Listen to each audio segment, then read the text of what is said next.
Realities, a 2 hours debate program on Royal FM. Royal FM. That is out to X-rail and brainstorm on issues affecting our society with the aim of bringing change. Topics and realities. Every Saturday from 3 p.m. to 5 p.m. on Royal FM. Topics and realities, a weekly program brought to you by the English desk of Royal FM. Royal FM. Topics and realities. Topics and realities. Topics and realities. The gateway to change.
It seems as if there is a scarcity of money in Cameroon. The way Cameroonians are complaining of hard times in this month of January is a call for concern. The lack of money has brought untold poverty to its people. This poverty amongst Cameroonians stings, this poverty bites, this poverty humiliates. It makes their victim vulnerable to sickness and diseases. This poverty can kill. One of the most destructive social vices is poverty.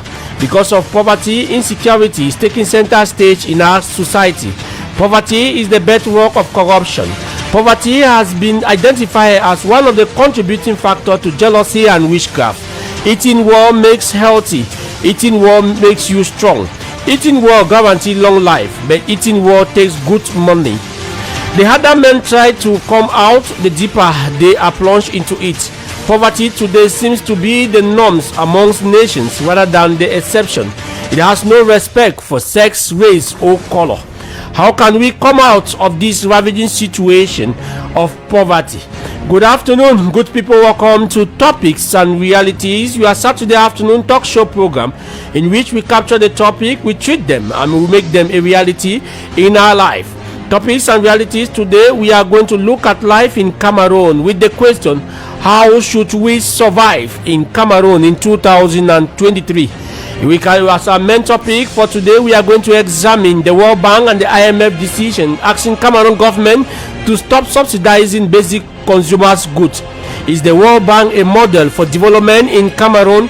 That is a question our experts, our listeners will be contributing in this today's edition. And you can be part of this program by calling us on our number 671-157321, 671-157321 or 691-738357, 691-738357, 620-377-481. Or you send us a voice note or an SMS on the number 675-595284. Remember the team that is keeping you company this afternoon. We have Rumele Kume, who is our sound engineer. He is a copyright clerk. He is equally a video editor on our Facebook page, Royal FM Cameroon. Topics and Reality is a production of the English service of Royal 88.4 FM under the coordination of our own Director General Carol Pudan Stenti. General supervision this afternoon is ensured by Reverend Pastor Emmanuel Noebisai. For presentation, call me the moderator. My name is Abra Obela Samari. I am the son of Danki, and I will be right back after this piece of music.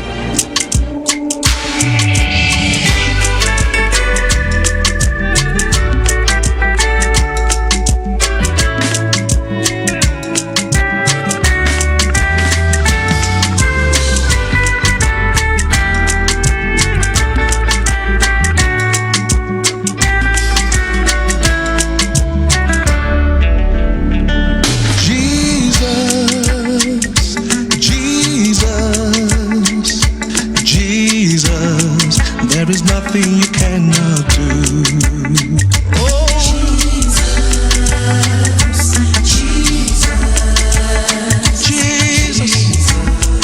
there is nothing you cannot do. Oh, there is nothing you cannot do. Nothing you cannot do.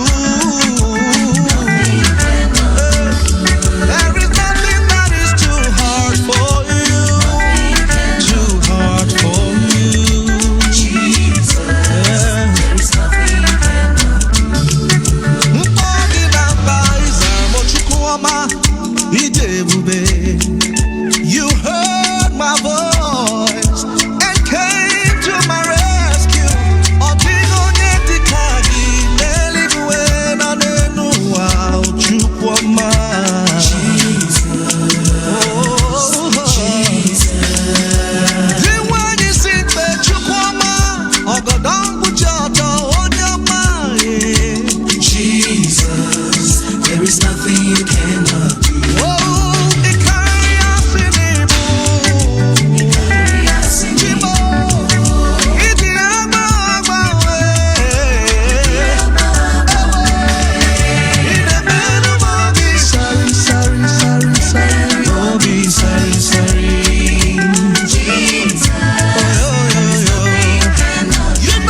FM.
Thank you very much, Samson, for that piece of music. There is nothing that God cannot do for us. The program is Topics and Realities. If you are just joining us, you are on Royal 88.4 FM, and we move over to talk about the mutual assistance and solidarity. Maso.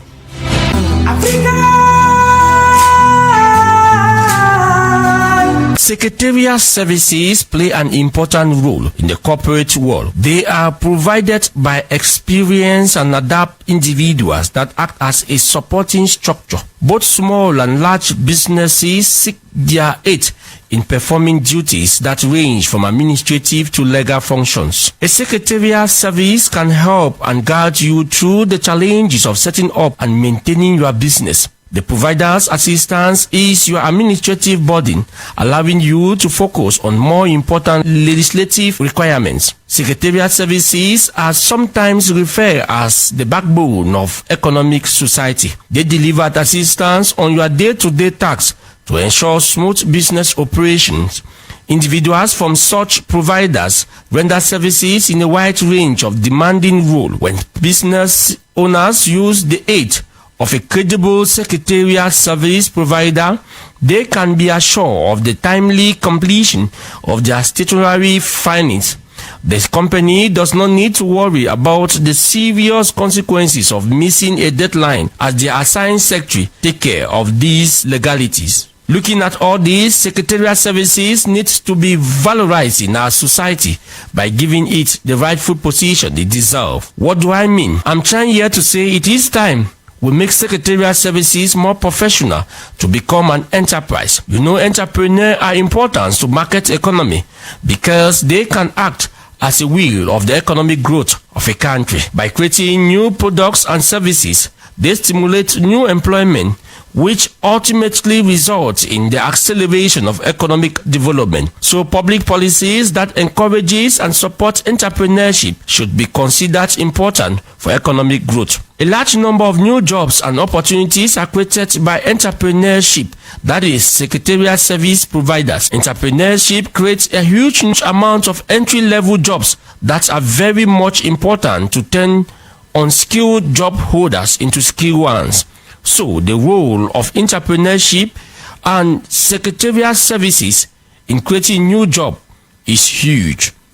The mutual assistance and solidarity through Maso Goal is giving the opportunity to set up a secretarial services through complete computer, photocopy machines, scanners, just to name but these. Register into the mutual assistance and solidarity Maso and be part of this great opportunity to make Africa great again through the provision of secretarial services. At Maso, we simply live our African values.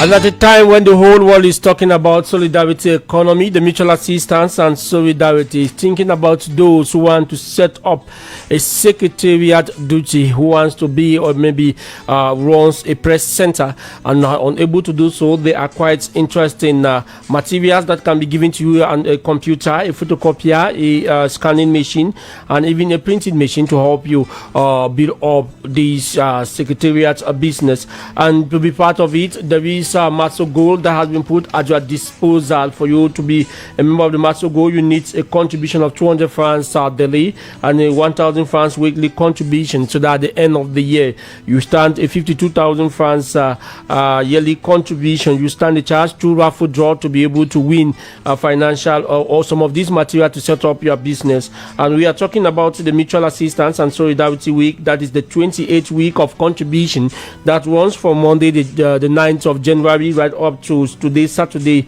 the 14th of January, to tell you that if you are at this point in time, you are supposed to be at the Master Goal with a 28,000 contribution to meet up with those with the secretariat duty engagement. For those who are engaged into Master Classic, where the contribution is 100 francs daily, well, we have 500 francs weekly, 2,000 francs monthly. Well, at the end of the year, you should have 26,000 francs CFA. We are talking about the 28th week. And at this 28th week, we are supposed to be at 14,000 francs CFA. If we multiply 500 francs CFA weekly, at this point in time, we have to be at 14,000 francs CFA. Remember that the Mutual Assistance and Solidarity, MASO, is aimed to valorize our African culture of solidarity and is aimed at providing assistance through the help of solidarity. And to be part of this, you just go to any agency of Renapo Finance SA. We have 26 of them in the country, Cameroon. We have 12 of them in the capital city of Yaoundé. At this, we go there, somebody is there to be able to give you all that you need to know when it comes to the Mutual Assistance and Solidarity MASO. If you can't go to any of those agencies, just meet us here at the Radio House. We are firmly situated at Kame, adjacent the bus stop to the University of Yaoundé too. So we are the second floor of Immeuble Bina. You meet us there, whatever language you want. Somebody is there to give you all the necessary information that you know concerning the mutual, that you need to know concerning the Mutual Assistance and Solidarity. It is not only the raffle draw, but we also stand a lot of advantages, which we call the primary advantages, because the raffle draw is just the secondary advantages when it comes to the Mutual Assistance and Solidarity. And when we talk about the primary advantages, we have the health care, we have the other issues that when you meet us, somebody is going to explain it all to you, or you call us in our number. We have 699 442977, 699 442977, or we have 6743924746, 6743924746, or you go also to 695339503. Somebody is going to answer your call. I will give you the information that you need to remember that the Mutual Assistance and Solidarity MASO is out to valorize our African culture of solidarity with the aim to that together for a fulfilling life full of happiness. At MASO, we simply live our African values.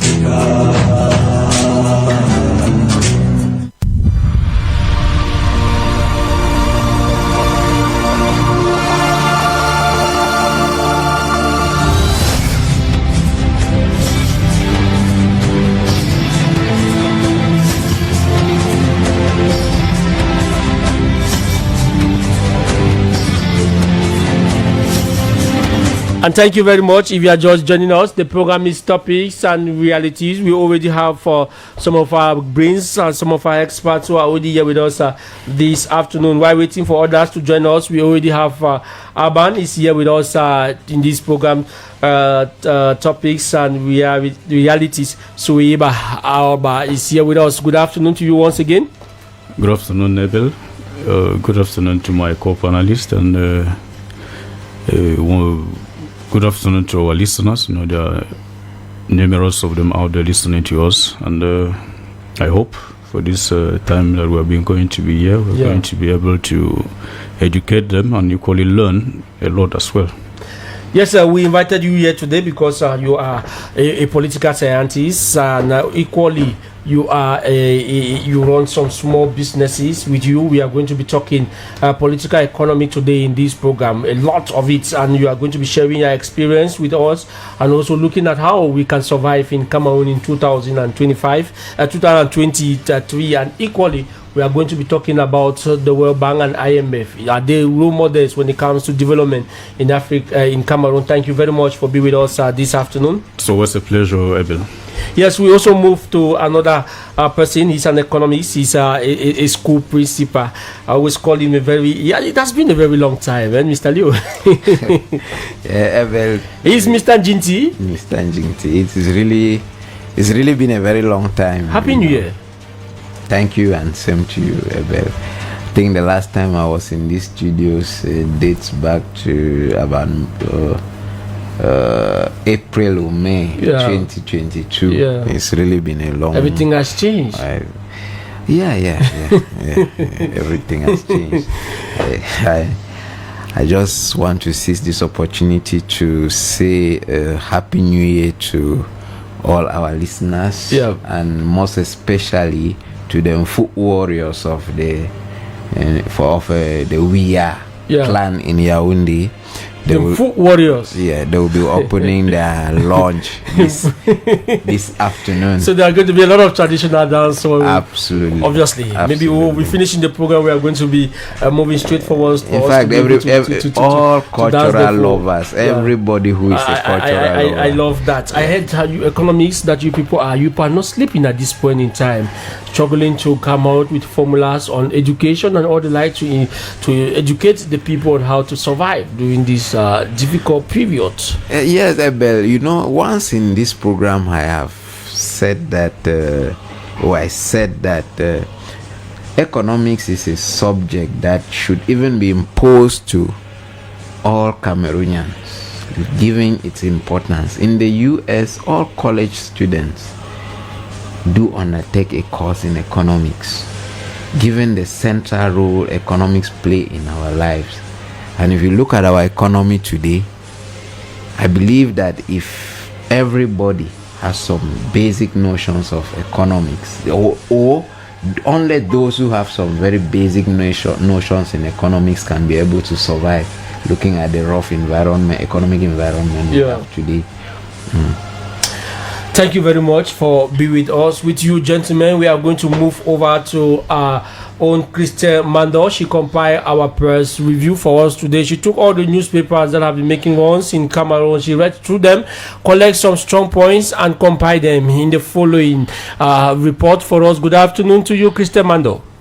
Good afternoon, Eber Bela Samari. Eber, we will open today's press review with the shortage of fuel that has touched the capital city during this week, leading to the scarcity of taxis in the town. Though the situation came back to normal, some newspapers like Mutation, the Gaijin Post, and Emergence, just to name but these, treated the information. In their Tuesday edition, they had headlines like Carburant, les stations-service, and Pénurie de carburant, panique à Yaoundé. In more news, the final exams fees in the primary education has increased from 3,500 francs CFA to 6,000 francs CFA. This information published in the circular by the Minister of Basic Education, Laurent Serge Etundingwa, was treated by the newspapers Le Jour, Emergence, and Mutation as they announced the new amount to be paid henceforth. Meanwhile, on Friday, the newspaper L'Œil du Sahel came back on this news to show how parents in the extreme north are destabilized in regard to this increase. On this topic, we had headlines like Éducation de base, l'addition est salée by Mutation, and Emergence had as headline CEP et First School Living Certificate, les frais d'examen s'envolent.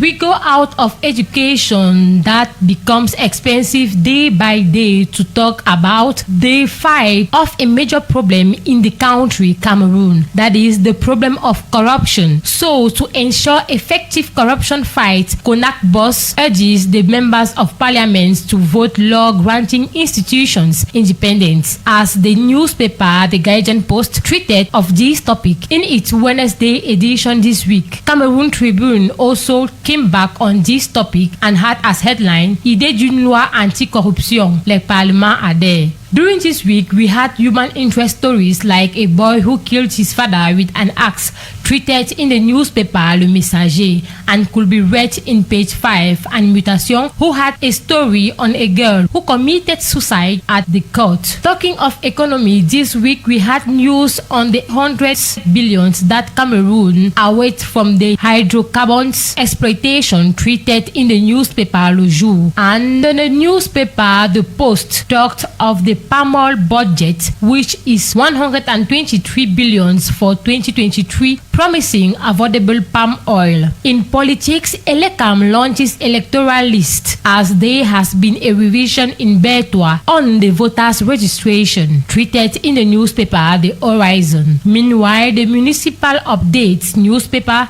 still on the presidential election, talked of the confused nature in which other parties are, as Paul Biya is unpredictable. And in sport, the problem of the abandonment of the Olembe Stadium continued this week, as the government tries to understand what went wrong between the Ministry of Sports and the enterprise McGill, who had to construct the stadium. Newspapers like Emergence treated it this Friday and had as headline Clash autour du stade, Conclave en Kungongo, Mwele Kombi et Frank Mater. This is the package we had for you this Saturday for the press review. Have a nice day.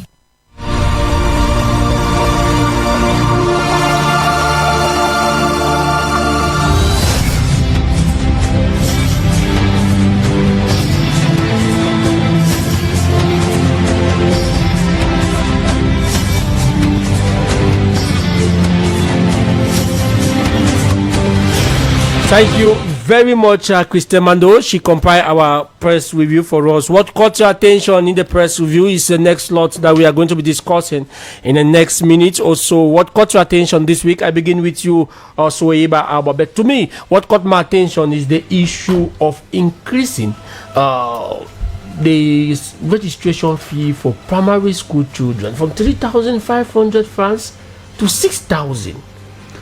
You see, Abel, that's exactly what you call it caught my attention. So you see, it's funny to us because we don't know what this money will serve for. I think the 3,500 francs was well partitioned. You see, this is for this and this. But when you increase the fee, you have to explain to the Cameroonians that this is why. It is part of the 2023 state budget, where prices of fiscal stamps and all the like have been increased. So they should explain that. So the increase, that's I guess it's around 2,500 francs increase. Is for the stamp. Yeah. The fiscal stamp that increased. That's for all the documents that you need to go through it. Anyway, that's what we have been living for the past few months or so. You know, we have always been living in such a way. And then there are equally some sectors that can be subsidized. You understand? How much is the school fees for the primary school, government primary school? You discover that most of the schools, they say it's free of charge. But when you reach there, you find yourself paying a PTA levy, which is way more than the free schools, the free schools that you were promised. You see, and we don't know what the PTA levy is, what they do with the PTA levy. Maybe they would have, since the prices of stamps have increased, then maybe they would have gone to the PTA levy fund and then they remove something from there and say, okay, let's subsidize these our students. They have been with us the whole year. Let them pay the 3,500 francs and the rest, the PTA will cover it. What does that money serve for? It doesn't have a purpose. Then another thing that equally caught my attention was I heard the newspaper reporting about a young boy who killed the father. Yeah. You see, chop him off with with an axe. With an axe. You see, our society is actually becoming something else, because I don't think that boy was in his right senses. And when you look at the rate at which the youths are consuming drugs now, I mean these hard drugs, it is becoming very alarming, and it is becoming very normal. Very soon, if care is not taken, it would be very normal for youths to consume drugs, because that's what is happening, and people are looking at it, they're taking it very lightly. But practically, most of the youths are entering into drug consumption, and they are not even youths. These are adolescents. These are children from 15 years to 20. Most of them already taking hard drugs, because if you look critically, the age, that boy's age should be around 17 or 18 or something of the sort. Yeah, 17. Voila. You see, he was not actually, if you look critically, you see that he was not acting on his right senses, and that's the consumption of drugs is becoming something else. When we were growing up, it was very difficult to see someone who takes cannabis, but now it is a normal phenomenon to see somebody who takes it. Yesterday in the night, I was strolling, and I heard one of them, they were passing, two boys, and one just said in French that pour trouver le taillant maintenant c'est la magie, c'est la guerre. No, that's just to taillant. That's just to tell the other one that it is becoming very scarce to find No, there are several. There are several ways. I know. Not that particular. We're calling Jamanjama. Tayam is a particular different drug. Dry leaf and all the like. I never knew that. No, that one is a particular different drug. It's not cannabis. Yes, there's Tayam. There is the other one is Kayu. Wow. You see that there's a variety of them.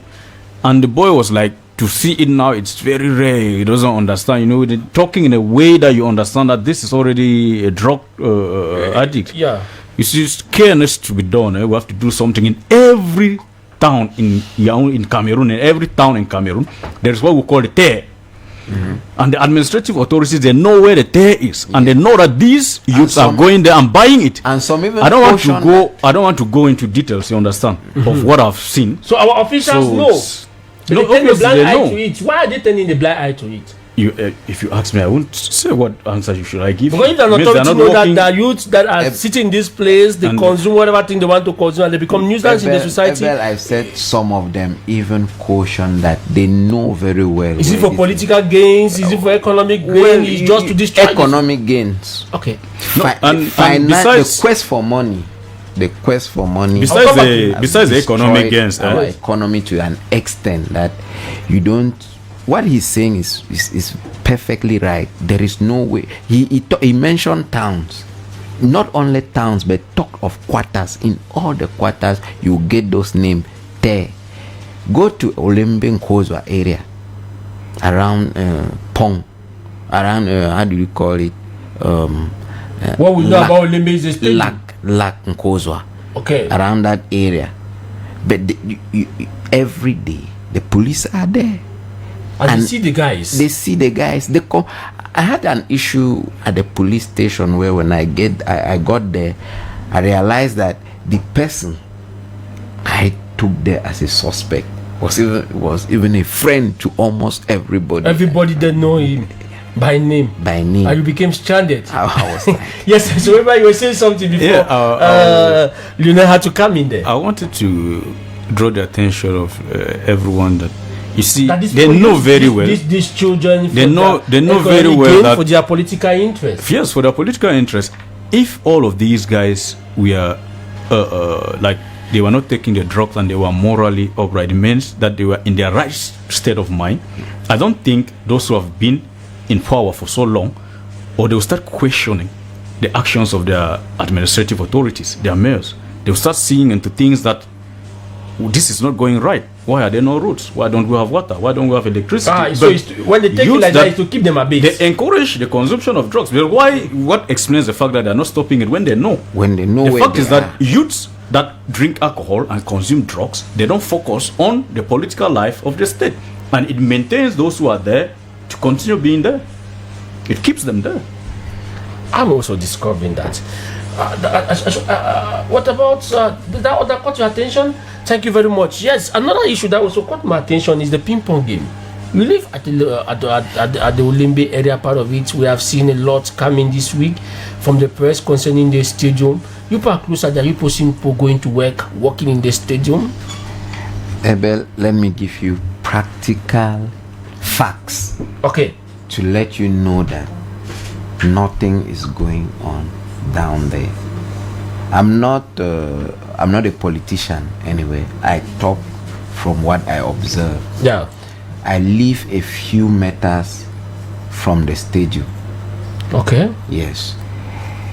You know, when there was this stampede at the stadium, there was a road that was supposed to be open from the stadium to Nkozwa. And on that road, there was a bridge that was supposed to be constructed. Something was hurriedly done. And after the African Cup of Nations, when the rain started, the bridge collapsed. Wow. Yes. We haven't got that information. No, but it was even on the media. I live there. I went there myself to see what was happening. If you go around the stadium, you realize that the other side, back in Kozwa, or call it what Entre West or East, what I don't really know the name very well, has been abandoned in the bush. They don't clear it. If you go down, if you go down there in the night, usually you used to have electricity or you used to have light all the night, throughout the night in that place. The stadium was clear, you could see from a distance. But all this while, that has gone off. For a while now, that has gone off. Those are practical facts that no Cameroonian living around that area will argue me that there is something that is in fact, attention is supposed to be given over there, because out of a sudden all these three things I've told you of are no longer existing. They don't clear. There is no lighting there. That bridge is down. Even the electrification of that road. Yeah. People have stolen the cables. So that is the situation there. That the situation there, and then when you talk of, I've not seen any injury. I live very few meters from that place. Even the sounds of machines and so on that used to emanate from there when work was going on there, I don't get that sound again. So it is difficult to tell somebody that work is going on at Olembe, whereas. But it's everywhere. Monday, everything will come back. People will be getting the sound of that machine. That was the latest development. I want to say good afternoon to Estella. She's following us from Bamenda. She says that, let me see if I can take her message from this other end. Because, okay, I got it there. Got her message. Say good afternoon to you, Mr. Abel, and to everyone in the studio. I'm following you people from Bamenda. Keep on the good work. That's very good. We want to thank you for being with us this afternoon, Estella. It's always a pleasure for us to have you connected to us from Bamenda. And I don't know what that caught your attention, because we want to move into more serious business this afternoon. Well, Abel, you know I'm an educationist. Okay. And the issue of an increment in the primary school levy, yes, raised cannot be underlooked. You see? Yeah. Yes. Like the co-panelist rightly said, there is no explanation for the increment. There is no explanation for the increment. And it is glaring that our government is in financial difficulties. If you look around, everything has increased. Apparently. Yes, everything has gone up. The government has constantly told us of an increment, a GDP, a rise in the GDP for how many percent, and look at where we find ourselves now. If we have an increment in our GDP, why adding taxes? Why do we have fuel scarcity? Why increasing the levy for the primary education? And that will extend to the secondary education. So for what you are saying, the GDP is not increasing? No, but Abel, the GDP is felt on the population. How do you feel the GDP? The general price level drops. The GDP, even we measure GDP in terms of physical goods and services, and then standards of living. If you look at the standard of living of Cameroonians today, what proves to you that we have an increment in the GDP as it was sound in 2020? What is the proof? What are the proofs? There are no proofs. The lifestyle of Cameroonians is deteriorating daily, and this is a clear indication that nothing is moving in Cameroon right now. We might sound somehow, people will say we are pessimistic, but that is the same thing that was happening at Olembe when the government officials kept telling us things are moving, and today it is the Minister of Sports and Physical Education that has to address a correspondent to the Prime Ministry indicating that McGill has stopped work. But when people were talking about that, they said those are people, detractors of the government. No, they call those people unpatriotic. Unpatriotic Cameroonians. You see, I would like to rapidly say something about the Olympic Stadium. We are already entering into our teaser. How should we survive in Cameroon? That is what we are talking, because Mr. Jinti already let the ball rolling by starting talking about the rise in the price of first school. Yes, you are coming in. Yes, when you see a project like that of Olembe, and we know very well that before you undergo such a project, before you start even, you budget for it. Where is the budget that was meant for that? And project. Those who handled the project, it is very obvious that they have mismanaged the money that was given to them, but they have not been held responsible till now. It shows that we live in a country that everything is how they call it, laissez-faire. People do things and go with what impunity. You want to do, and nothing is done. I think to solve the Olembe problem, they should bring those who are in charge. It has already been solved. We saw them yesterday, and what they told us is that work is going to start as of Monday. So the Olembe problem should not be. So as McGill come back to yes, continue has come back to continuous work. That is the latest information. Frankie Wanki, you are joining us. Good afternoon to you. Good afternoon, Ebebela Samari. Good afternoon, Soyeba Alban. Good afternoon, sir. Good afternoon to all the listeners of Topics and Realities, and a special weekend to everybody. Yes, you made us on the floor table. How should we survive in Cameroon in 2023? It seems as if, from all indication, money is the highest scaled good that we have in Cameroon today. To survive in Cameroon, and especially in major cities like Yaoundé, Bamenda, Bafoussam, Douala, it's not easy. We know that things have just skyrocketed in a way that we don't really know what is happening. The main way that I think that to survive now, each and every Cameroonian has to, like I said here the other day, they have to reduce their rate of expenditure, because things, basic good needs, basic necessities have risen in price, but salaries have not changed. So we need to adjust the way we spend. Cameroonians, they spend a lot. We need to adjust the way we spend. We also need to limit festivities. That's another form. We need to limit our festivities. Like you see people. Limit the festivities like no 20th May, no 11th February. Those ones are national festivities. I don't see anything wrong with going and marching and coming back to the house. What the festivities way? I mean how can I call it? A middle class Cameroonian. Okay. Things like you see. Stop organizing birthday parties. Because you consume a lot of money. That is it. You see something like a normal baptism where you go to present a child in church, presentation in church, somebody organizes a feast. First Holy Communion. No wedding ceremony. I don't even see the need of that. You are getting married to be clear before God and man, and the man that is there is your witness, and the minister administering the marriage. I don't see a reason why you see somebody going and budgeting a wedding for 2 million, 4 million, and at the tail end you hear that he has debts in this bank, that bank, this and left and right. We should limit our way of festivities, because that is the reality. It's true. We will shout they are wrong. Yes, the governors are wrong. Okay. But what can we do? Now, so we need to survive. Let me come to you, Lone. How do we arrive at this situation? You are an economist. How do we arrive at this situation where everybody in Cameroon is complaining of the financial hardship, is complaining on the issue of having let me say 3 square meal per day. How do we arrive at this situation where life is becoming so difficult for a average Cameroonian? I will tell you today. I think we have been saying that, but I will tell you again today that the problem we have in this country is the government, our governance system.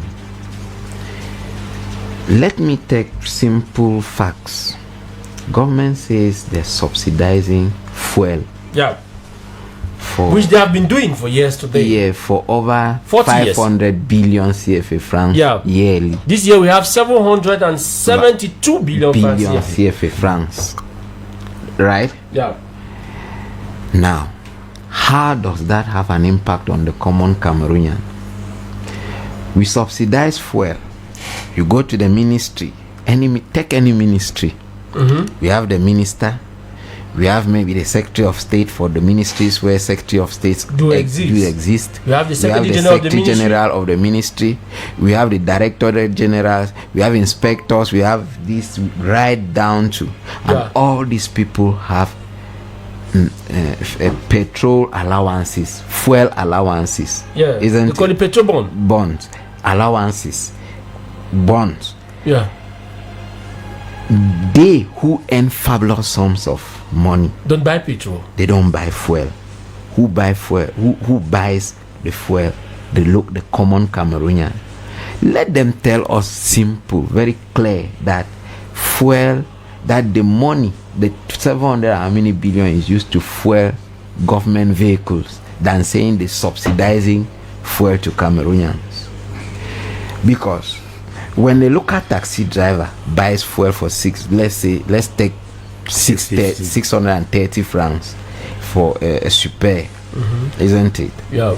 He's supposed to consume, let's say, 20 liters to go to Mbanjok and carry plantains and bring to Yaoundé. Who suffers the consequences of his fuel? The buyer. The farmer. Yes. And when the farmer gets to the market, he wants to recover. Who suffers now? That's why I say the consumer. The consumer. That was the multiplier effect of it. Yes. So the problem we are having in Cameroon today emanates from government expenditure on things that they would have, if they actually consider Cameroonian, they would have stepped down, they would have reduced those things. Go to the parliament. How many officials are at the parliament? Both houses. How much do they consume? I see sometimes the president of the parliament of the Senate every weekend when he's going to Bangante, how many vehicles accompany him? A single individual. What do they consume?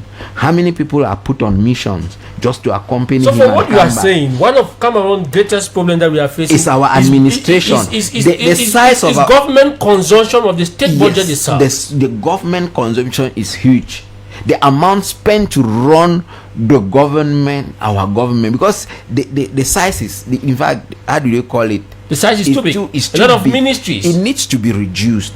We reduce the ministries from the ministry to the Secretary of State. Absolutely. I don't know why. Like in the education, we assemble all the education. We say national education, secretary in charge of higher education, basic education, in charge of secondary education, in vocational. Absolutely. Secondly, take the Ministry of Economy.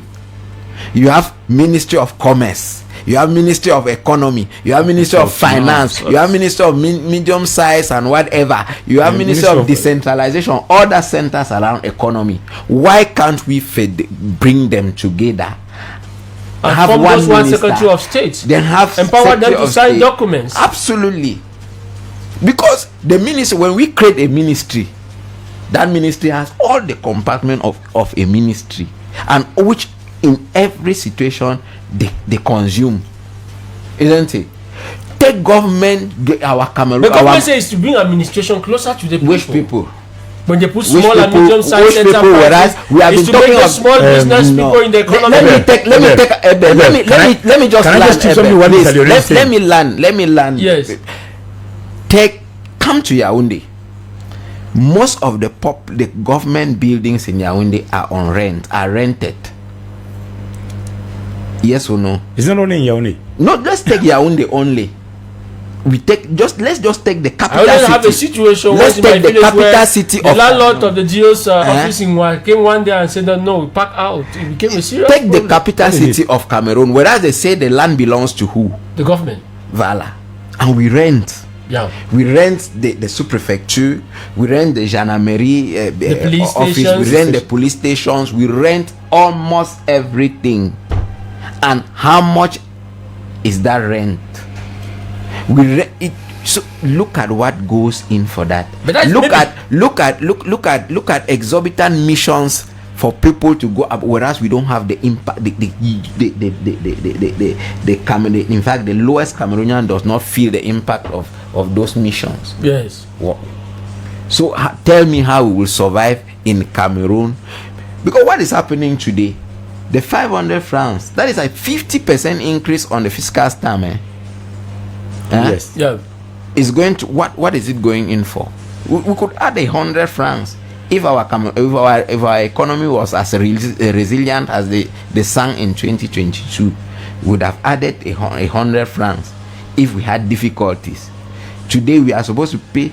See another very. I go back to Olembe again. Where is the money? Where was the money borrowed to realize the stadium at Olembe from? Italy, isn't it? Yeah. Yes. Who was supposed to execute the project? An Italian company. Who was supposed to pay interest? Cameroonian. Yeah. That is, we take money from you, employ you to use that same money, and we pay interest again on it. Do you see? So are you trying to say that the Cameroon government was scammed on that particular project? It's not scammed. We were not scammed. We openly exhibited our stupidity, our in fact our lack of focus. So to you, yes. when we take such contract, they could have given to a local company. No, if we borrow money from outside, but maybe that's that one of money the should come conditions as an also. angel. If it is some of the conditions. We have businessmen in Cameroon we would have gone to the little business. In fact, the businessmen we have in Cameroon, mobilize funds from them and build Olembe, rather than going to a foreign. I'm coming to use Alban. Yes, let me first of all take Franklin. I will come back to you, Lionel. Yes, Franklin. The question that is pumping my mind at this point in time, he blames the situation that we are on government expensive. But when you look at each time the government brings in the budget, it says that they want to increase the developmental rates, constructing roads, constructing hospitals, constructing buildings. And when you put roadblock, how can the government run their activities without these expenditures? Let the government of Cameroon be truthful. Let the government of Cameroon be honest. Because Abel, what is killing our government here is because, remember, Cameroon was in a particular way. When I went to Nigeria and came back here, I compared two things. When you are citizen in Cameroon, you have an upper hand than any other person. But in Nigeria, citizens who keep quiet, they don't say it. They are shy to say that they work for the government, because in the government you give the thing the way it is. But in Cameroon now, I said something here. I want to come back to it. I don't want to say the program where I said that. Where they will give you a contract and ask you for a commission. And ask you for a commission. If you don't give the commission, they don't sign the money out. That is what is killing us. Every year, since I was born, I grew up and started following the state budget of Cameroon. I've never had a year that the state budget of this year looks the same like the one of last year. It always increases. Not only very small, but drastic increase. And when it increases, I've seen from the time I was born up till now, out of the 1994 downward economic crisis that hit the whole world, Cameroonians have been going down. That is the living standard is decreasing every day, but the state budget is increasing. They will say that they want to construct roads. Abel, bear with me. How long did it take us here in this very program to shout about the Babanju Bamenda road? How long has it taken Cameroonians to shout about roads linking villages to towns? We cry every day that there is no food, there's no food. Meanwhile, food is rotting in the bushes because it cannot be transported. But every day we hear of road constructions. What we see in the images we see on the TV, they will go and show the part of the Douala on the highway. I know that particular image They always show it since 2020. They were showing that image and saying that construction work is going on. This the particular image that they will show. What is happening? I don't know. It took the Cameroonian government to construct. Let me just say something. A road leading from Mengong in the south. Mengong is 33 kilometers to Bolova. From Mengong to Sangmalema is 74 kilometers. It took the Cameroonian government over 4 years to construct 75 kilometers of road, which is the one-way path. I've been to that road. It's not something I'm saying from air. I've been there. So what is the problem? The real problem is that government officers should cut down their expenditures. They should be truthful. They should at least fear God.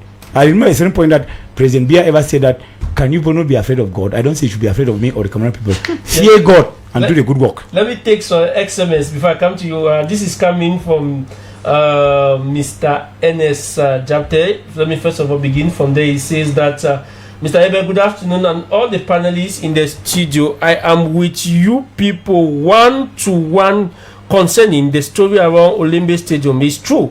I just live a few meters from there, and from there in front of me, Mr. Ebe, that Maji is back. I don't think so. Just wait and see. Thank you, Mr. GT, for that clarification. This is coming from Mr. Enes Japte, who says that I am at the 2D market at this point in time. This is other and is coming from Dona. He said, I want to say it clear, that the expenditure of this country is being caused by government officials. We lack developmental orientation for this government. All we have are just a series of embezzlers.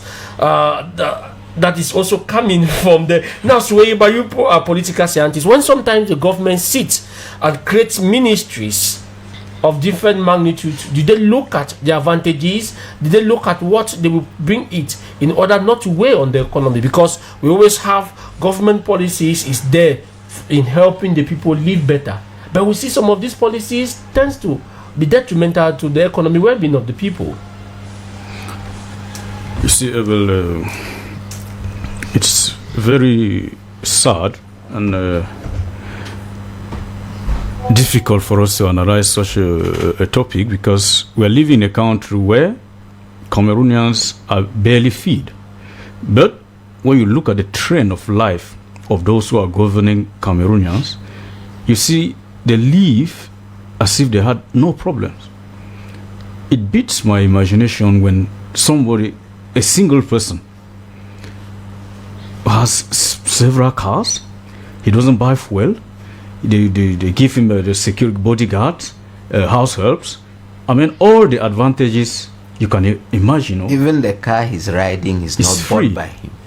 You see, and then on the other hand, you see another person on the other end, he barely feeds. He's not even able to eat. You see, in a country where, that's why I admire Thomas Sankara. And still earn a salary. You see, Thomas Sankara is a model. Thomas Sankara is a model to me, because when Sankara came to power, what did Sankara do? He took the car that was meant for the president, he put it on auction sale for any businessman to buy it. He sold all the cars that the ministers were having, and he bought them the same model and cheaper. And what did he say? He said, we cannot be riding in expensive cars when our citizens barely feed. We don't have hospitals. So we need Thomas Sankaras in this government. Obviously. Do we have them? We don't at all. We don't have any Thomas Sankara in this government, because look at what happens. Beginning from the person who is holding the steering. He buys a vehicle of 300 and something, maybe more million francs. In a country where we don't have classrooms, we don't have benches. We see it on every day. They show it on TV, on news every day about schools where there are no benches, where there are no buildings. They sit on stones to study, but their president is having a car worth 300 million. You see, the ministers are riding in cars that are 80 million and above. And as my co-panelist rightly said, we have the minister, we have the secretary general, we have the directors, we have the inspectors, and all of these people are having all of these advantages. They call Article 2. You see, it's very pathetic. Now, if we don't if we don't cut down government expenditure, I don't see why the prices of goods and services are going up and the government expenditure is remaining. You understand? They would have cut down their expenditure, and And these the people don't salaries have have not a increased. conscience. Even the leader salary, they don't even pay in time. These people don't have a conscience, because somebody who is having a conscience would know that Cameroonians are suffering. Why is it that I keep on having these advantages, and when I turn around, I see people who barely feed, who are unable to buy the basic necessities? But I'm having all of these to myself. Yes, I have a message, but I don't know the name. The number is 67316890. They say, take the example of Kenya. We heard of Secretary of State, not Minister. I don't know what is wrong with this country. You too can do the same. The number is 671157321, 671157321, 691738357, 620377481. Or you send us a voice note and SMS on the number 675595284. We just missed that caller. Please, you can do that again. Yes, Mr. Lune. Abel, I wanted to say that normally in economics, when we talk of a budget, right, we have three types of state budgets. We have a budget surplus, we have a budget deficit, and we have a neutral budget. Yeah. Let's start with the budget surplus. It's a situation where government's expected income is supposed to override the expenditure of the government. This kind of an income is designed when the government realizes that there is inflation in an economy, or that there is too much money in circulation. They want to reduce that amount of money in circulation. They plan for a surplus. Taxes, they raise the taxes, right? When we talk of a deficit, it's a situation where the government has realized that the purchasing power of the consumers is weak. Government now goes for a situation where they are the ones to spend more. They release more money into the economy. They reduce taxes and then engineer more government expenditures. They can go borrow from outside to come and inject into the economy to make the economy boom. When you talk of a neutral budget, it's a situation where things are comfortable. The government wants to maintain things the way they are. Let's now go to the budget deficit. Look at Cameroon today. We are suffering. The amount of money in circulation, the quantity of money in circulation is small. People can hardly get sufficient amount of money to even get the basic necessities they want. But the government tends to, ironically, the government plans for a surplus. Because when you increase taxes, you are planning for a surplus. The government instead goes for a surplus rather than a deficit. We were expecting that the government should open more government expenditures, that is, engage in more developmental projects, right? So as to release more money into the economy. But the government is rather doing what? Increasing fiscal stamps, increasing private primary school levies, increasing passport, whether it's what flight duties, isn't it? I learned something of that sort. Coming on with more and more strategies to collect money to squeeze blood out of somebody who is already short of blood. Squeezing water out of a stone. You are squeezing water out of a stone because Cameroonians are suffering. They barely survive, but yet government is. How many ministers' children go in for competitive entrance exams in this country? How many? Most of them fly abroad to go study abroad. Who are those running after competitive entrance examination? Children of the poor, and they are the ones to bear the cost of these stamps. No, but there's a particular school where mostly the government officials send their children there. These are schools. These are preparing their children. No, let's be clear. Enam. It is very clear. It is very clear that when they come out of there, they will get jobs now. It's their employment. Okay. A poor Cameroonian who is sending his child to a stick, you come and begin to run after private radio stations. The private radio stations that for government to even subsidize them normally as it is supposed to be done is a problem. So why are they even increasing taxes?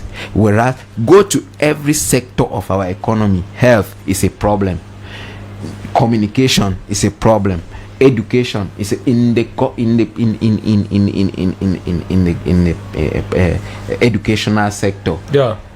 Subsidize to subsidy the gymnastic that goes about The subsidies. I don't even want to talk about it here because it is something else. You see, Ebel. Yes. We want to say good afternoon to this. I say hello to you all in the studio that is coming from Zita. Thank you very much for being with us. Yes. You see, rumors always have it that these top government officials always have liquid cash in their houses. We have heard of situations where they complain of heavy amounts of liquid cash stolen from these officials or those governing us, their houses. Recently, I'm getting rumors from newspapers about the president of the National Assembly where 85 million was stolen from his house in Tokombere. The 3 suspects have been whatsoever apprehended. Now, what on earth do these guys do with such heavy amounts of money in their houses?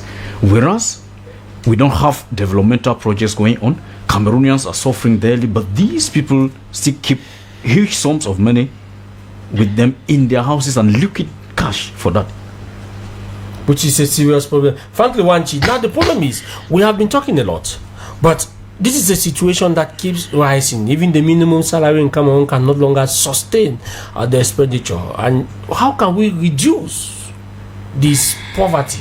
We're talking about solutions now. How can we reduce these poverties so that to be able to make Cameroonians able to live a better life in future? There was a point where Mr. Biya said that Cameroonians used to learn to go back to their farms.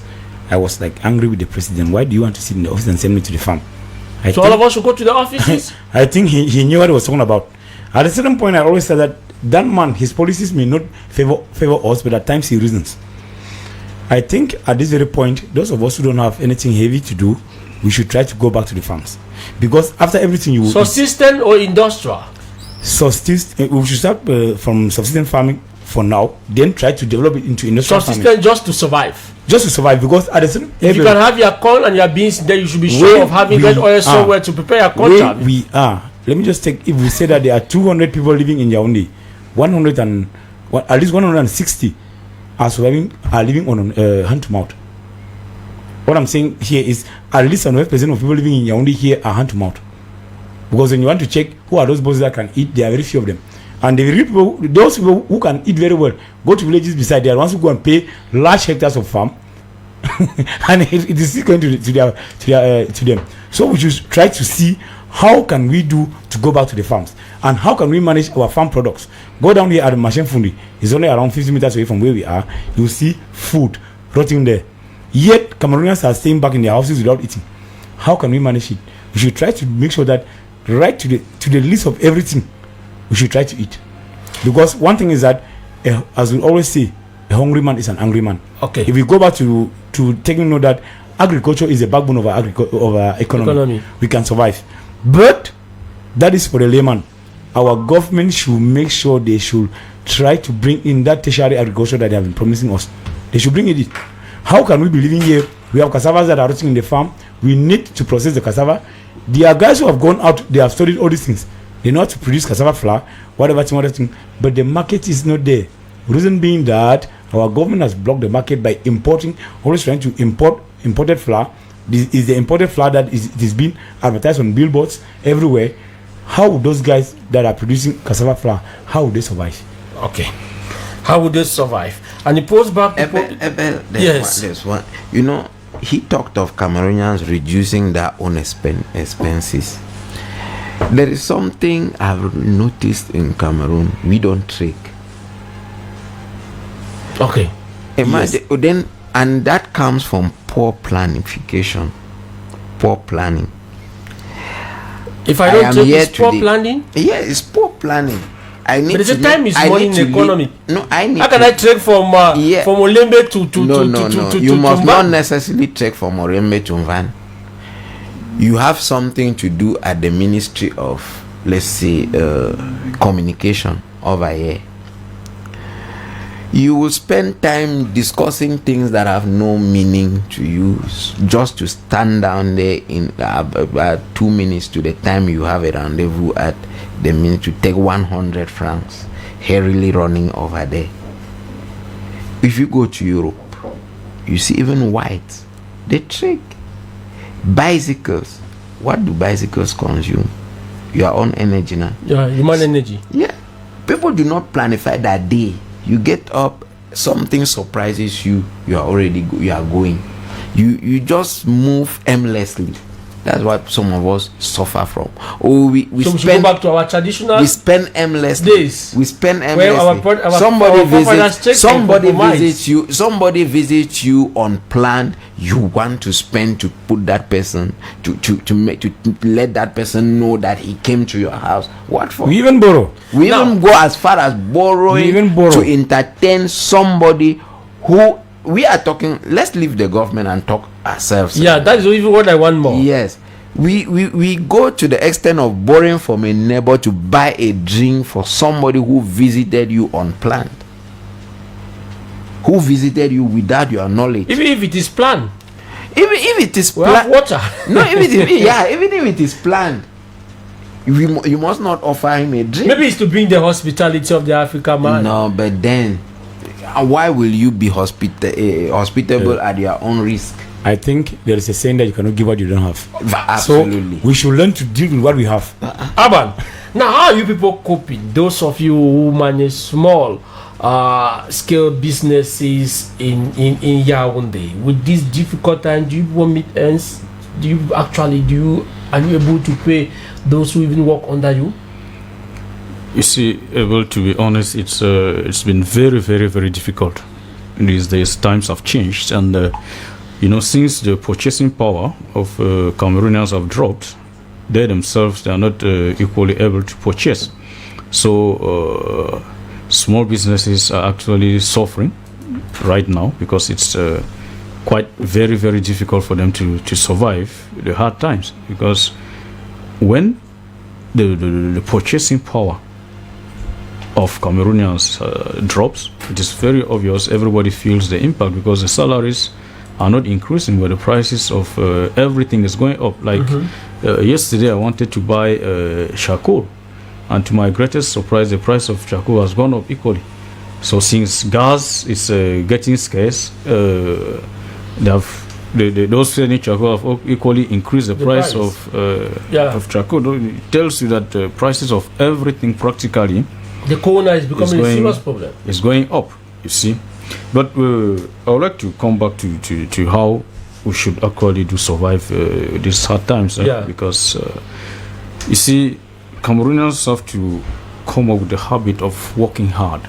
You see, you have to work. Cameroonians have to get up and work hard and not just sit and complain and expect that the government will provide or will bring up favorable situations for them. Because for the past years and for the past decades, the government has proven that we cannot depend on them for favorable to live, for our standards of living to be higher. We cannot depend on the government. It means that we have to get up and work harder than before, rather than just maybe in the morning you see people already drinking. You see, let's limit the consumption of alcohol because we cannot get up in the morning and you see that Cameroonians have already started drinking alcohol. Some of them already get into consumption of hard drugs as early as the morning hours. You see, at the end of the day, we only cry about misery, and then you won't be able to eat. Then we should equally be contented with the little we have. You see, Cameroonians have the habit of, like my co-panelists were saying, we have the habit of like maybe trying to compare with other people, because the fact that Abel is still able to be eating kati and fufukon, and I'm just eating beignet haricot, I don't maybe satisfied with what I have and not look at what the other person is serving. You know, this is somebody in those days. I just brought the issue of green economy, where if you have space, you can raise chicken. If you have space, you can raise some of those basic things, create vegetables for people to do it. That's part of the hard work I'm talking about, because there are people who can do that, create the green vegetation around them, and just to get something to survive on, but they are not doing it. everybody complains and they're waiting on the government, and everybody thinks that, okay, since my neighbor organized a wedding, what these millions, let me also organize mine, that's what this number of millions. No, we have to, and then we have to change our consumption habits. You understand? You remember a couple in Douala that had to kill themselves? Yeah, because they went and borrowed money. Because they borrowed money for a wedding. Another thing, Abel, is that it's true. We need to look at what at our level, individually, we need to do to maybe reduce our rate of consumption. But I will still also plead with the government to actually embark on effective decentralization, so that these metropolitan towns will be decongested a bit.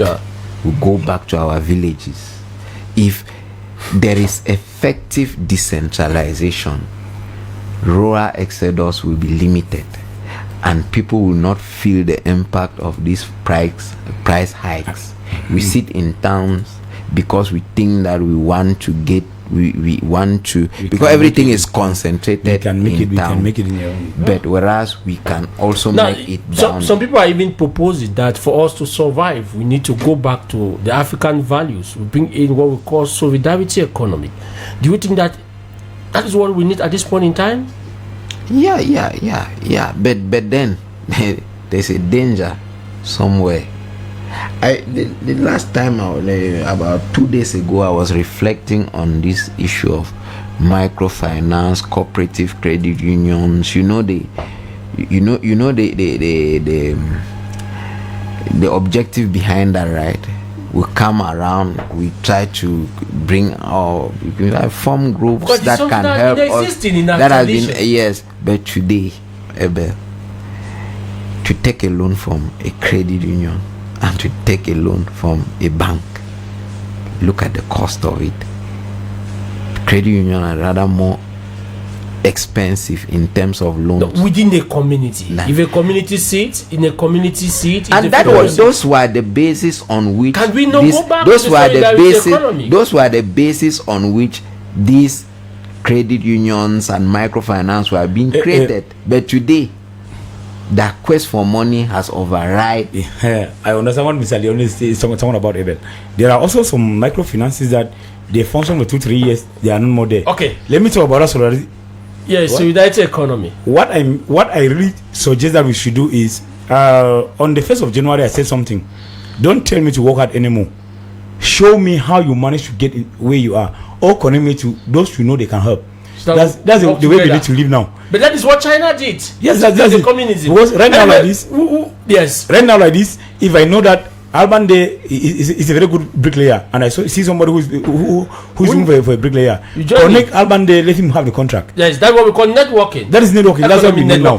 Thank you very much. We move to our main topic where we want to discuss something which is very pertinent, and we are still in the line of economy. We are talking about the same issue that we started earlier on. We are talking about the issue of solidarity of the World Bank asking the government of Cameroon to be able to stop the subsidies, and that is something that the World Bank has been clamoring for. But a lot of people, especially those of the African continent, some people are even saying that the World Bank is not helping the situation. The World Bank, International Monetary Fund, and the question we are asking is because we follow the head of state in his last mission. The question we are asking. Is the World Bank a role model when it comes to the development of Africa, and Cameroon in particular? What is the role of the World Bank in our economy? What is their role? Advice. Must I take your advice, Abel? I expose, I give you the strategies, advise you on what to do. You then, it is a platform where you can find everything. I give you the advice. I connect you to finance, to financing. You are the one to accept or not. We have accepted certain condition or certain financial if you don't accept sources. It, don't give you the money. But must we even go there? Must we go to the World But Bank? our official says that we need to go there. No, no, no, no, They want no, money to keep in their houses. no, Which Ebel. economy? No, Ebel. No, Ebel. Do we not have banks in Cameroon? Who's going to finance the banks? Who's going to furnish the banks? Ever. So the money we have in Cameroon, where is it coming from? Okay. If we must always go to the World Bank, where is our wood going to? Do we not exchange our wood? When we exchange and the money comes back to us, what do we do with it? Because there are sources of revenue that we have. We have the potential to even to override the World Bank. Perfect. We have the potentials. Why do we have the, in terms of the brain, we have it. In terms of the raw material, we have it. What is killing us is political will, greed. That is what is killing us. The greed. We want to have everything. We go for World Bank. Look at the COVID money. We went in, got subsidies from elsewhere, from left and right, took loans to come and fight COVID. Where did that money end? COVID gate. And right up to the day, nobody is investigating into that. We started an abandoned. So even if we stop, according to what you are saying, if we stop these subsidies, the money is still coming back for development, like what the World Bank is saying, will still be embezzled? I live at Olembe. Let me be very frank with you. Closer to the railway. There is no day, Abel, that you will not see a cargo train passing with wood. Where is that wood going to? The logs of wood. Where is it going to? To the port now. To go to where? To Europe. What comes back in return? But that we must always go again and borrow money. These people depend on us.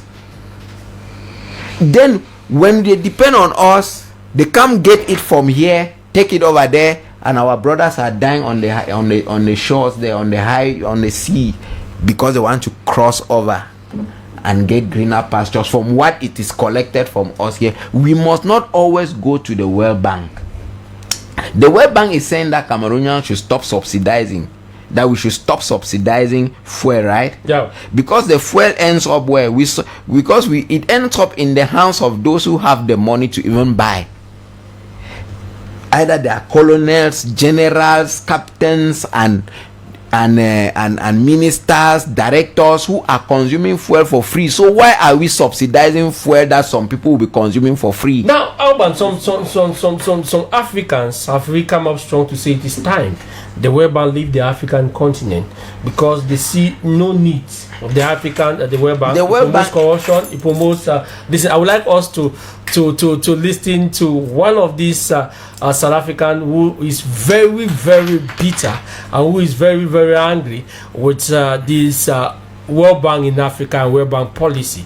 I captured it in an interview. Let us just get a glimpse of what they were discussing. You are blaming the IMF and the World Bank for inaction. Why is that? Well, global tax deals that are structured in country or across regions, etc., are stuff. These are arrangements which they exist the financial oversight to attend to them, and in that process, the World Bank as such being the grandfather, if you like, of the Bretton Woods institutions, which were set up to create a fairer world order after World War II, are ignoring this. They have no contribution. They're not making anything positive towards the process of going, well, this is actually unfair because you are losing all of this money through which should have been paid in taxes. And on the other side, we pretend to be giving you aid. So in the end, the entire African continent could do well without aid if the companies which operated here merely paid their taxes. Well, for example, the African Renewable Energy Initiative was set up by African countries to be able to increase the uptake in renewable energy in South Africa. It's the AREI, sorry, not just South Africa, the African continent. And it was structured well. And the rules about how the renewable energy projects are established, the community consultations, the environmental impacts, beautifully done. What do the multilateral institutions do, the European Union Party, etc.? They allow projects which have not gone through that process to be counted as projects towards renewable energy in Africa. And these kinds of projects are the ones which don't allow the local communities to benefit from them. Now, let me take this SMS. Shabelas, Shalanui. I love the name. That's Shalanui. It says, good evening, Shabela. Shalanui. It says, good evening, Abel. I wish your proposals are being taken by the government. Keep up the good work, gentlemen. And I also have this other one coming in. They said even the Asian countries does not depend on the World Bank for their support. This is coming from a very good friend, Ken. I want to say good afternoon to you. Now, is it time we pick up our development without depending on this World Bank? Because when you follow what he's saying, he says the World Bank give you loan, they decide the company that will execute that loan, you pay the interest, and when you pay the interest, sometimes the company does not even go through, but abandon the contract. You have nothing to do with them. Sometimes the companies, the multinational companies that operate in Africa don't pay the required taxes, and if these people have to pay their required taxes, we don't need to go to the World Bank. Is the World Bank a model for real development in Africa? Should we depend on them in Cameroon for whatever thing they tell us? Categorically, Abel, I would say no. We don't have to depend on the World Bank for our development. You see, I would just like to be real quick on the real reasons why Gaddafi was killed. You see, Gaddafi was killed because Gaddafi opposed the World Bank and the IMF ferociously. That's somebody who had wanted nothing to do with the World Bank and the International Monetary Fund. And that is why Gaddafi, together with the African Union, came up with the idea of creating the African Monetary Fund. And the headquarters was already clear. It will be here in Yaoundé, and the budget because Yaoundé is the center of Africa. I mean, there was Africa already is found in the heart of the God. money was already available for the bank to kick off. But what happened? They maneuvered everything possible, and then they killed Gaddafi.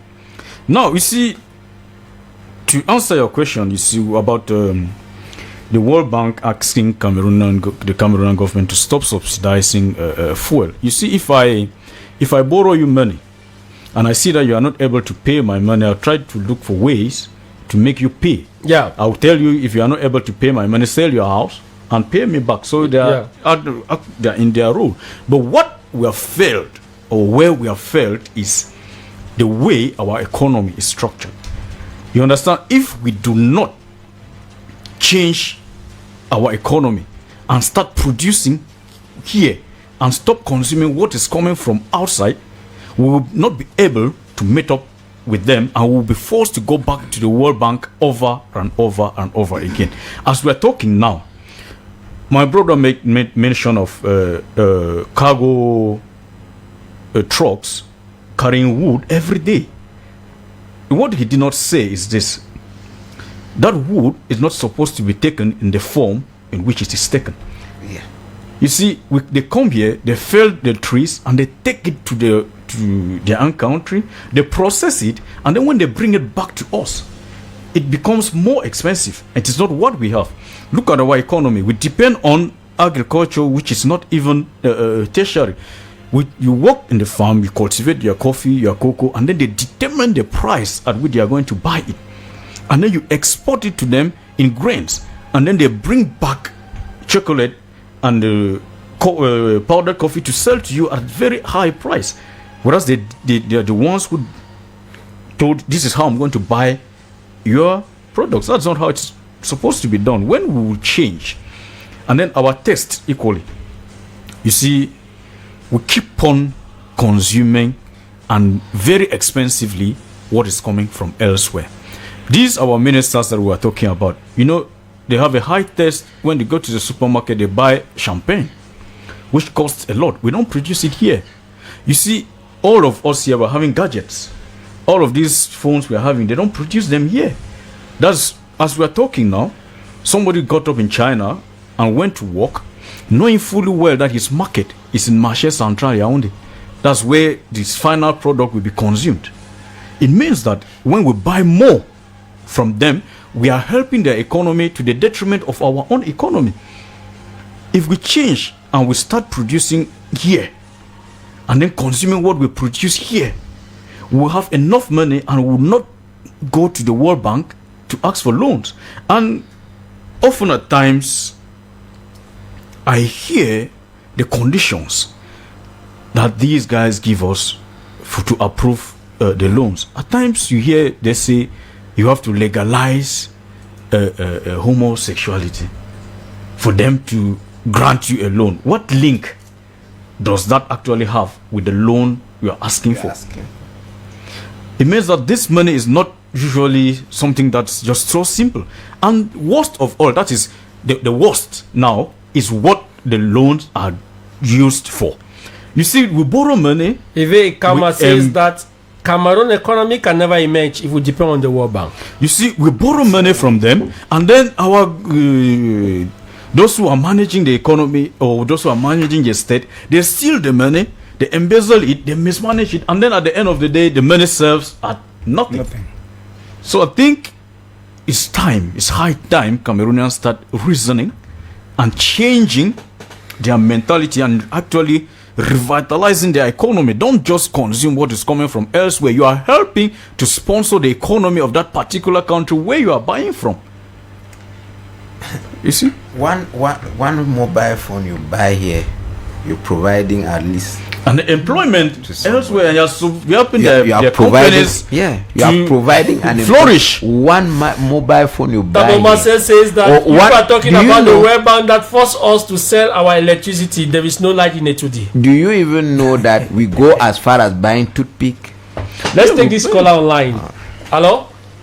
Hello, good afternoon, Mr. and the school. Good afternoon to you. Sorry for keeping you for a while. That's no problem. It's okay. Yeah, who's on the line? It's Emmanuel. Yes, go ahead, my brother. I just want to give a little bit of contribution about what. Yes, go ahead. We are getting you. It seems that not happening. We can use. If things happen, we can consume Cameroon product. Yeah, what I just want to know, I want to ask, if sugar is not made in Cameroon, and what is the cost of sugar now in the market? What is lacking? Is it the sugar cane to make the sugar that is lacking? Or that's the sector that for me, I was thinking that government should have even helped subsidize the agriculture. The sugar is produced in Cameroon, but for me, thank you very much, by Emmanuel. a foreigner. Yes, you had the microphone. The sugar is produced in Cameroon by a foreigner. Okay. Yes, let me call you actually to what he's saying. Yeah, the fact is, as he rightly said, the sugar is produced here in Cameroon, but by a foreign company. And when you look at what they use to produce the sugar, they'll tell you that they're importing some of the ingredients that we put on it apart from the sugar cane. Now, if they are going to cultivate sugar cane, they will bring in fertilizer from outside, and they will tell you that this fertilizer that they are bringing is becoming more expensive. When we talk about agriculture, and the head of state is always hammering on the issue of youths going back to agriculture. Now, how is he accompanying the youths in going back to agriculture? You see, you and I know very well that we see images of tractors in the bush. Tractors that were used in the Bolova agricultural show. Those are things that Cameroonians need to walk the farm. What about the roads? You cannot go and invest somewhere where you don't have, it's not accessible. Mm-hmm. How are you going to sell your products? And now let me talk about China. Let me talk about China and concerning the World Bank. China doesn't depend on the World Bank. What happens? China, the Chinese economy rapidly grew because they understood that they had to change from consuming what was coming from elsewhere. They had to be producing theirs and then look for the market. And Africa serves as a big market to the Chinese. When you look at the way now China and the USA are already fighting on who is the position of the world economic power. Yeah. You see, whereas China yesterday wasn't that way. Mm-hmm. They discovered that if we go toward that perspective, us Cameroonians can reach that stage. Yeah. What do we require? What does it require for us to reach there? Good governance with the capital issue. Good governance. Frankly. We need to have leaders that are conscious of what they are doing. Look at Dubai, Qatar, all of these places. Why they are developing faster is because they have leaders that have the people at heart, not leaders who want to embezzle at every given point. Is that the only thing we need? Good governance and capitalship. But we have the governance in Cameroon. We have ministers who are working. We have the capital that is also there in Cameroon. You can't tell me that our ministers are not working. Yes, Abel, we see a lot of things that they are doing. The capital is in Cameroon. Everything. I always say that the Garden of Eden was in Cameroon. When I say this, people laugh. Because in Cameroon we have everything. And that's why we call Cameroon Africa in miniature. But how is this thing being managed? A German ever asked me that, why is it that Africans sit on wealth, yet they die of hunger? That's a question. It's only African country where we hear of people are rushing in for aid, foreign aid. It's simply because our leaders have presented us to be poor. Meanwhile, we know we are rich. If we have good governance, that's the governance that knows that the people, like Aaron was saying there, the governance that has the people at hand. When you know that my people are here in my heart, I know that I need to give them this. You need to give them this. When someone is nominated a minister, what does he do? He goes in, lavishes money. You see him with, when the minister is leaving his house to work, you see a convoy of at least 5 cars. But you need security also. If you are a good governor, you don't need any security. We know presidents that have ruled in Africa here that used to move and work with people. There's one, was it Zambia or Zimbabwe, one president who used to go to church and play drums without any bodyguard. He was still a president. Yes. Yeah. In Tanzania, he just died of recent. Magufuli, that's the name. If you are a president of the people, that's how you rule. You go to the people. But sometimes we discover that we take the case of these people we are calling. They always die earlier without the Africans being developed. You have the case of Gaddafi, you have Magufuli, you have Thomas Sankara. And maybe that is what is also scaring the Africans also. What is happening is that power mongers are there. There are also people who want to go in and destroy. Let me just say, like 10 or 15 years ago in Libya, you could enter any public restaurant and you eat free. And you go. But today, Libyans have to buy each and every single thing because they do not love the Pan-African president.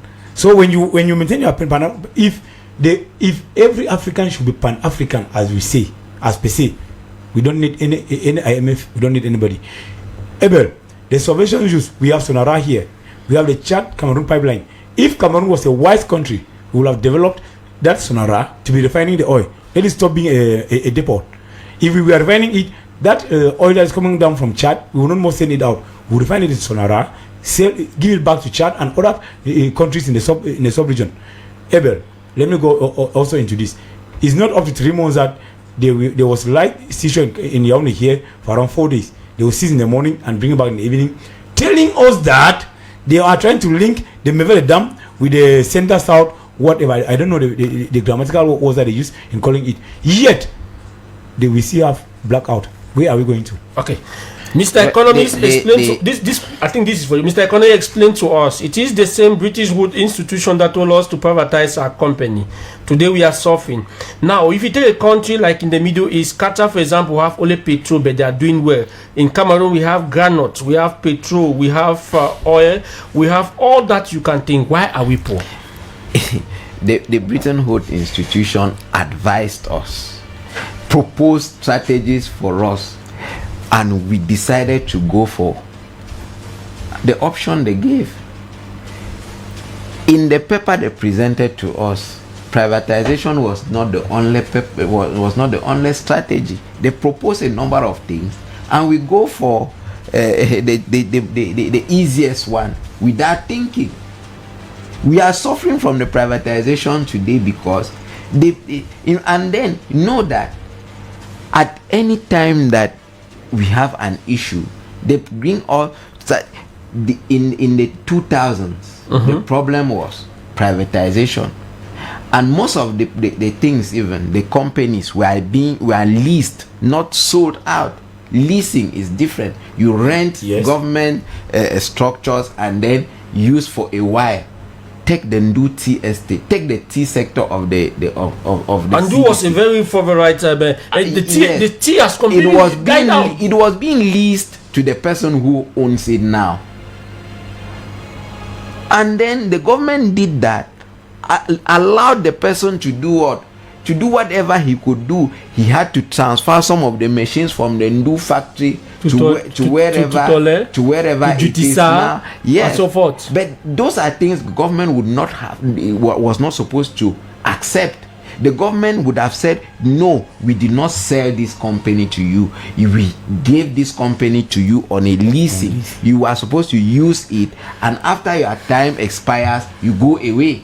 Now, let me tell you, if somebody says we cannot survive without the World Bank, how many Cameroonians are surviving without the government? In the past, people knew that to survive, you must pass a concours into the government, you must get integration into the government. Out of the 27 to 30 million Cameroonians, how many work with the government? How many survive on that day to day? So we can still survive without the World Bank. I'm with you. If the government take the steps that some of us who are in the private sector have decided to stay in the private sector, we don't even go. I, for one, we don't even live in the country. I don't even treat myself in the government hospital. Maybe what I gain from the government in Cameroon here is moving on the road, whereas I pay taxes. So there's nothing I enjoy for free. There is nothing in Cameroon that I get for free. I work for my survival. So the government we should not always depend on the World Bank. If 20 how many million Cameroonians have survived without working for the public sector or service, it means that our government can also survive without always going to the Bretton Woods institutions, because we have the potentials. We only need to be hardworking, like this my brother said. We only need people who have a vision for this country. Those who are in power today have exhausted. When they were in their youthful age, they had the energy. They gave in their strategies. They gave in what they had studied. Let them give the chance to other Cameroonians too. I'm not a politician, to show what they have also studied in school. And Evi says that even if the money is not being subsidized, if the money is being used for development, will our people not embezzle it? That is what meaning that even if we heal to the World Bank advice, no subsidies, we take the money that we want to invest in the construction of roads, in the construction of building and all the like. The question Elvis is asking, will our people not still invest it? You see, embezzle it. The major problem we have, Abel, is that of mismanagement of public infrastructure and public funds. Why did the Bretton Woods institutions advise the state to lease public companies? Why? It was because they discovered that these public companies were poorly managed by the state. These are state corporations that were supposed to be yielding revenue for the state. But on the contrary, what was happening, these companies were not yielding revenue for the state. Why? Because they were poorly managed. So what the state had to do was to get into the rigorous management of these corporations rather than accepting to lease them out, because when they give them to a private individual, he's making a lot of profit from it. What happened when the private individual came? If you were coming to work late, you were sacked, and that's what the government was supposed to be doing. If you were not managing the funds well from the company, they changed you and they were replaced with some other person who managed it well. If the salaries were so high, he decided to cut the salaries. You understand? And that is why the companies are there till today. All of those corporations exist today, and they are still making lots of profits. And that profit was supposed to be good to the but the profit is good for the individual. Look at Camtel. Look at Camtel that has not been privatized or leased. But how many Cameroonians consume the services of Camtel directly? Today they are doing a lot. What is happening?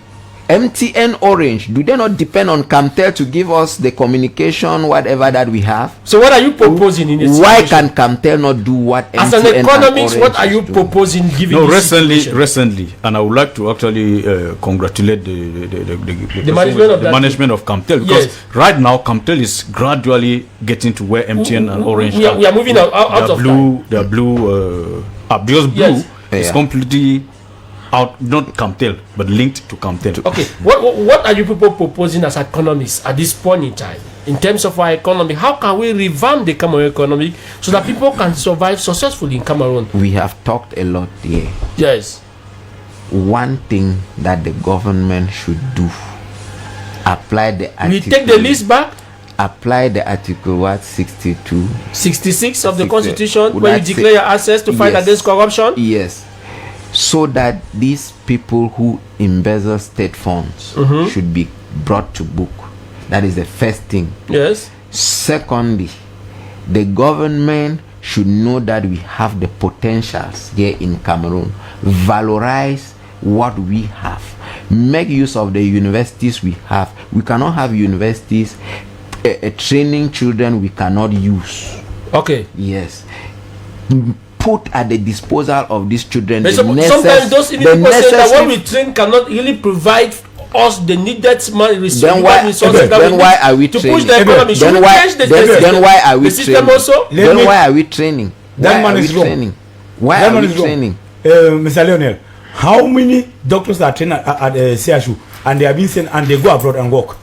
How many engineers are being trained at the École Publique? They travel over there, public works, and when they finish immediately, they go abroad and work. What we train them very well here. Then we abandon them. Brain drain.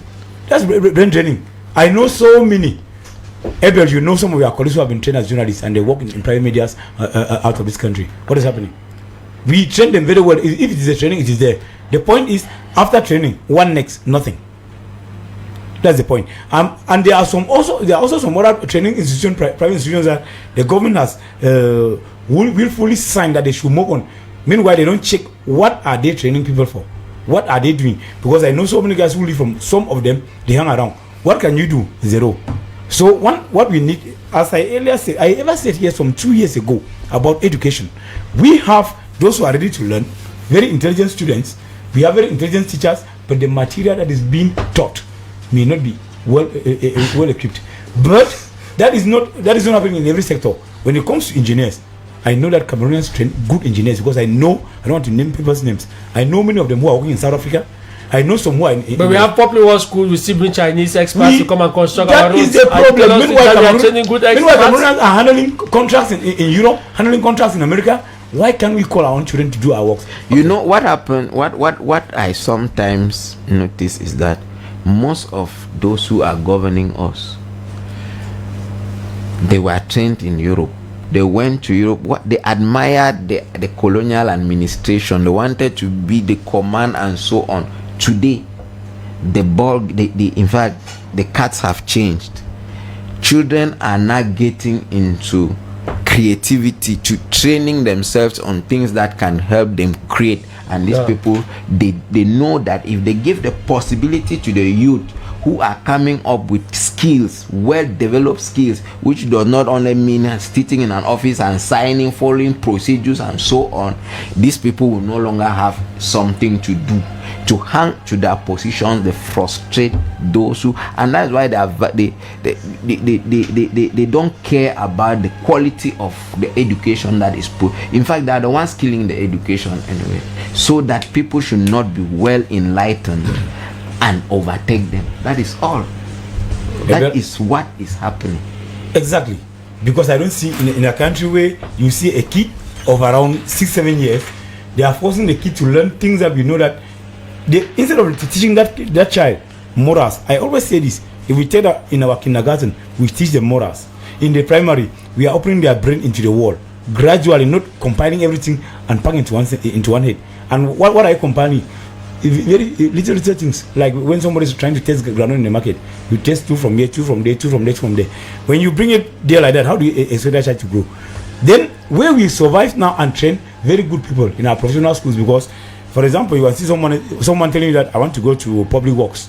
Meanwhile, that man has been working in the chantier for long. He knows that a bag of cement can produce 31 blocks of cement block before going to that school. Right there now in school, what do they teach him? How to draw a plan, how to budget for a house, and from there he's coming back, he knows it very well. When he comes out, what do the government does? Because they know this somebody who is very truthful.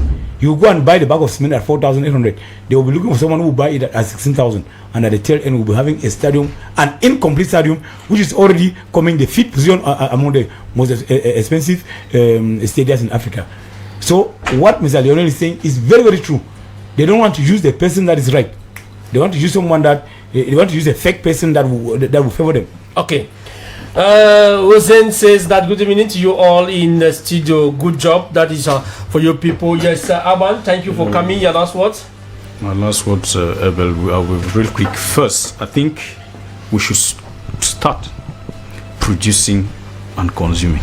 When we produce here and consume here, our money will have money and we'll invest here. Then let the trend, that's the expenditure of those governing, of let them cut their expenditures, because you cannot be in a country where the minimum wage is 36,000 francs. Thank you. And then a minister is riding in a car of 80 million francs. Those who are going to buy toothpick, at least buy that which is being produced in Obala, not the one that is coming from China. We should learn to be able to consume what we produce and be able to produce what we are going to consume. Joining me in the studio is Jean-Marie Anaba. Good evening to you, Jean-Marie.